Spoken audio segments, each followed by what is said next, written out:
camp first opened, it was like the 7077 MASH unit. We had a clothing boutique, we had a food pantry, we had a free medical tent. We were serving up to 2,000 people a day, food and clothing, and up to 200 people a day we were providing free medical service. And anything you did was fine, and nothing you could do was wrong, because you were responding to an immediate need that was very obvious, and you could see on the face of the people what their needs were.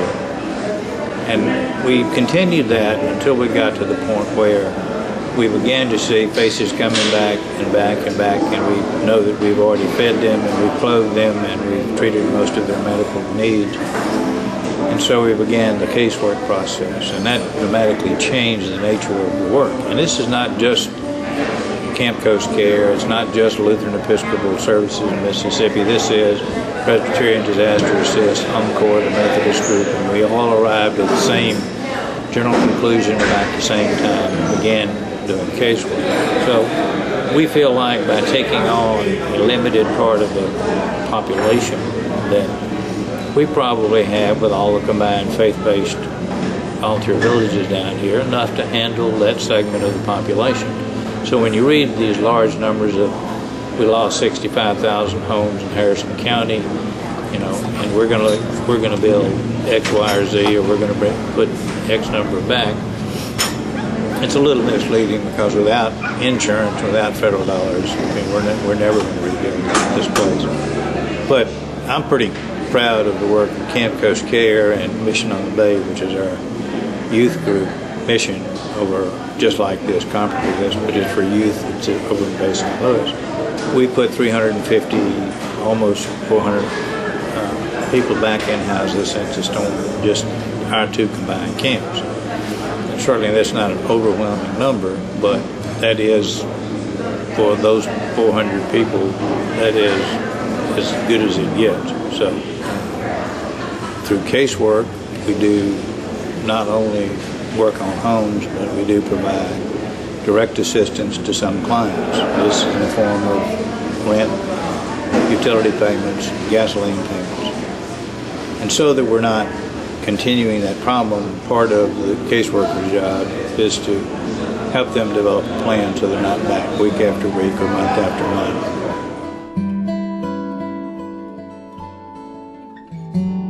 I've been here as a case manager since late July. My husband and I moved down from Starkville, Mississippi, which is in northeast Mississippi, to do long-term recovery work. He's doing one thing, I'm doing this. And so we lived in a little camper trailer here at Camp Coast Care for 11 weeks. No, 14 weeks. And now we're in an apartment right down the street. And I work here meeting clients, taking interviews, and doing things that access a grant called Katrina A Today. We nickname it CAT. And it's a way we incorporate clients into funding and services that may help them in their long-term recovery plan. When I first started, we were under a tent. It was very hot, and one of my colleagues, whom you've seen on this, is from Africa, and when he even started getting headaches in the afternoon saying it was too hot. It was incredible. Rocks held down our papers. It was only the second week in October that we moved into this trailer, which we're now making home and more of a normal office. But it was, I came down thinking that I knew what people might feel like and being sensitive to that, but I was blown away. My first several interviews, it's just very different to sit across from someone who is totally devastated, has met wall after wall, was dealing with poverty anyway, and then now the complications of no money coming down after it was said that it would from governmental sources and so forth. And then part of our interview is we ask people, what was your life like before Katrina? What was it like when Katrina hit? What's it like now? And what's your hope for your life? And in those questions, it's just amazing to hear what some people went through. You heard it on the news, but it's just very different face to face, and seeing the clients and realizing the struggles. So I still question whether I can really do relief work, because it's just, your heart just suffers.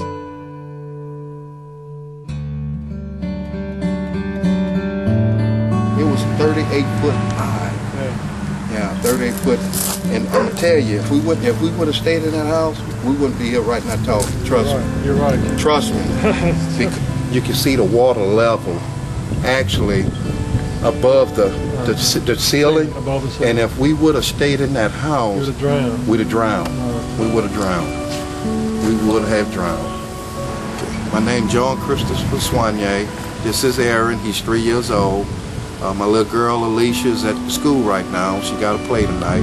But starting back to Katrina, the first day we went out from home, we was evacuated. We went to up in a hotel room in Hattiesburg, Mississippi, and you know, wife and the kids, we got up there, try to get away from the storm area, and got up there. We came back from the storm.